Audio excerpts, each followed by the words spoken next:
भगवान और भक्त के संबंध को कैसे जाने? बहुत ही बढ़िया ये सवाल है। भगवान और भगवान भक्त जी के बीच का क्या संबंध है?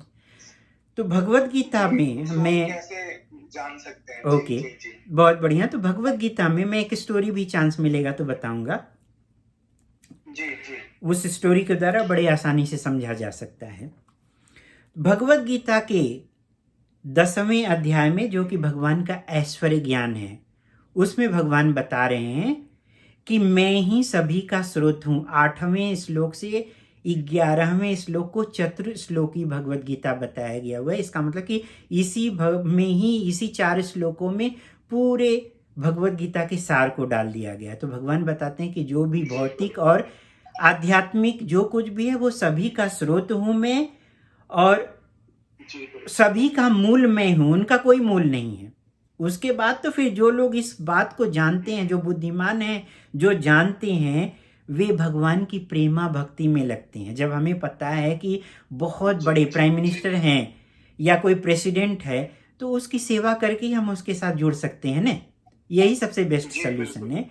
और जी तो जी जब हम इस भौतिक जगत में इस तरह से करके जुड़ सकते हैं, तो भगवान के साथ तो हमारा शाश्वत संबंध है। उसको जो है भगवान की सेवा करके ही, प्रीतिपूर्वक सेवा के द्वारा ही उनके, और फिर उसके बाद जो है वो पूरे हृदय के साथ उनकी पूजा में लगते हैं और तत्परता के साथ करते हैं। उसमें कोई कोताही नहीं करते हैं, किसी तरह का कोई ढीलापन नहीं रहता है।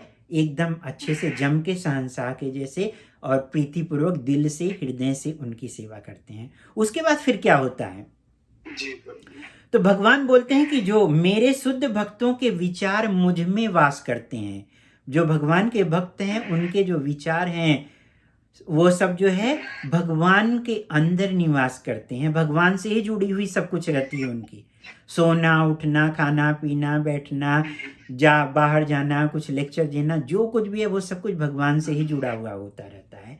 और वो उनके जीवन में जो है पूरे अपने जीवन को ही जो है भगवान की सेवा के लिए अर्पित करते हैं। और वे एक दूसरे को प्रज्ञान प्रदान करते हैं। किसके बारे में बातें करते हैं? भगवान के बारे में बातें करते हैं। जैसे अभी हम आप डिस्कस कर रहे हैं, ये परम जी ज्ञान है, जी जी परम गुह्य ज्ञान है। यही गुह्य ज्ञान परम गुह्य ज्ञान कहलाता है। तो इसी बारे में वो डिस्कशन करते हैं, और फिर उस विषय में जब भगवान के बारे में बातें करते हैं तो वो बहुत ही परम आनंद का अनुभव भी करते हैं और संतोष भी फील करते हैं। तुष्ठन्ति च रमन्ति च मद चित्ता मत प्राण आबोधयन्तस् परस्परम कथयन्तश्च माम नित्यम तुष्ठन्ति च रमन्ति। मतलब हमेशा ही वो भगवान के बारे में सोचते रहते हैं और फिर भी जी वो मतलब कि उसमें रमन करते रहते हैं, उनको आनंद मिलता है।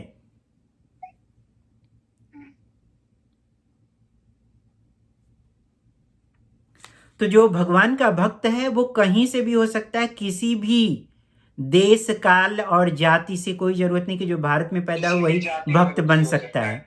क्योंकि भक्ति किसी देश से जुड़ी हुई नहीं है, किसी शरीर से जुड़ी हुई नहीं है।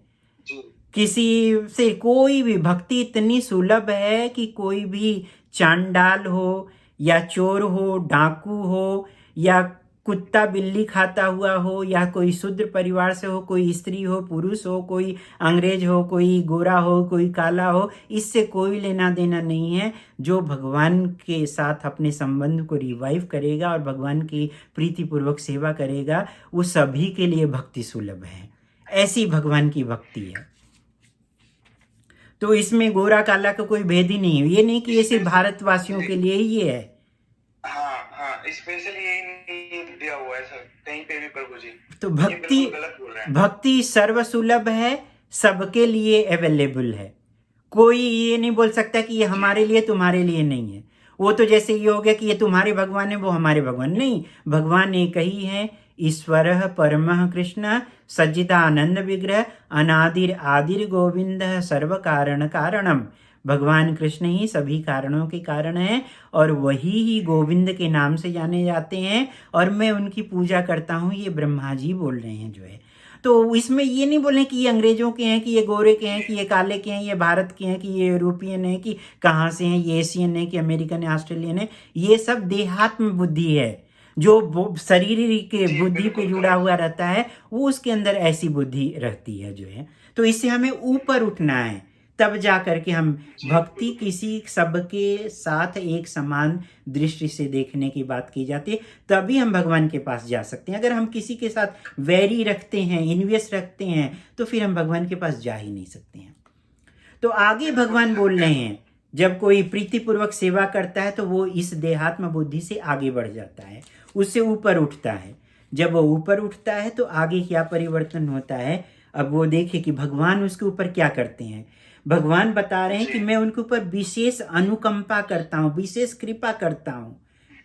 उनके हृदय में ही, सबके हृदय में ही भगवान वास करते हैं। लेकिन जो भगवान के साथ जो जुड़ता है, भगवान उसके हृदय में ही रहते हुए ही उसके अंदर ज्ञान का दीपक जलाते हैं, और ज्ञान का दीपक जला करके अज्ञानता को दूर करते हैं, अज्ञानता को दूर करते हैं। और उसके बाद फिर जो है इस तरह से भगवान के साथ उनका रेसिप्रोकेशंस होता है।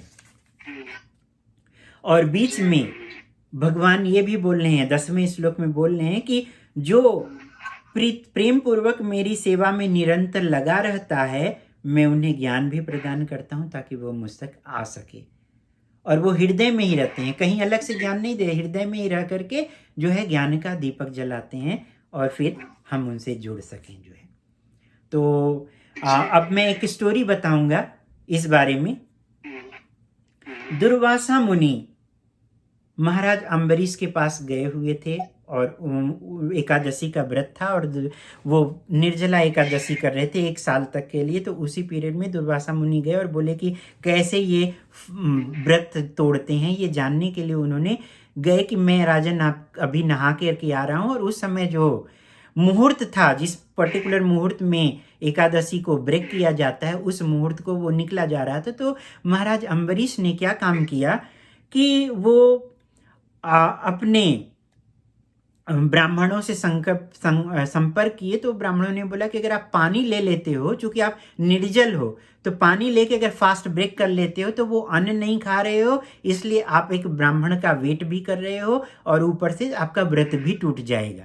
तो जैसे ही उन्होंने पानी ले करके सिप किया और उसके बाद तो फिर फास्ट ब्रेक किया, तो दुर्वासा मुनि आ गए और वो बोले कि तुम्हारी हिम्मत कैसे हुई, मैं एक ब्राह्मण हूँ, तुम्हारे दरवाजे पे आया हुआ हूँ, मैं नहाने के लिए गया और तुम मुझसे पहले ही कैसे खा लिए। तो उन्होंने अपने सिर के एक बाल को तोड़ करके एक दानव तैयार किया, और फायरी डीमन, आग के जैसा। तो उसके बाद तो फिर वो महाराज अम्बरीश की तरफ झटका है, तो सुदर्शन, भगवान के सुदर्शन चक्र आया और उसने जो फायरी डीमन तैयार किया था उसको खत्म कर दिया, और सुदर्शन चक्र दुर्वासा मुनि को दौड़ाने लग गया। और महाराज अम्बरीश हाथ जोड़ करके खड़े हैं कि प्लीज इनको छोड़ दीजिए। वो ब्रह्मा जी के पास गए, उन्होंने बोला मैं कुछ नहीं कर सकता हूँ। शंकर जी के पास गए, वो बोले हम कुछ नहीं कर सकते हैं।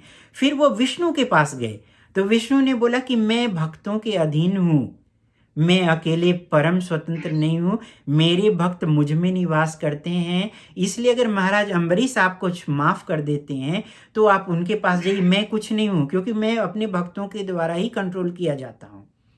तो इसलिए बेस्ट है कि आप महाराज अम्बरीश के पास जाएं। तब वो महाराज अम्बरीश के पास गए हैं, उनसे माफ़ी मांगे, तब सुदर्शन चक्र छोड़ा है। और वो सुदर्शन चक्र से निवेदन कर रहे हैं कि प्लीज़ आप दुर्वासा मुनि को छोड़ दीजिए, लेकिन सुदर्शन चक्र उनको जो है दौड़ा रहा है पीछे पीछे। तो ये भगवान और भगवान के भक्तों का ये संबंध है।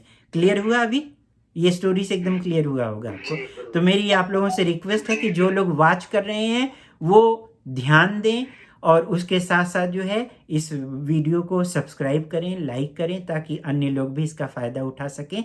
और धन्यवाद। आगे का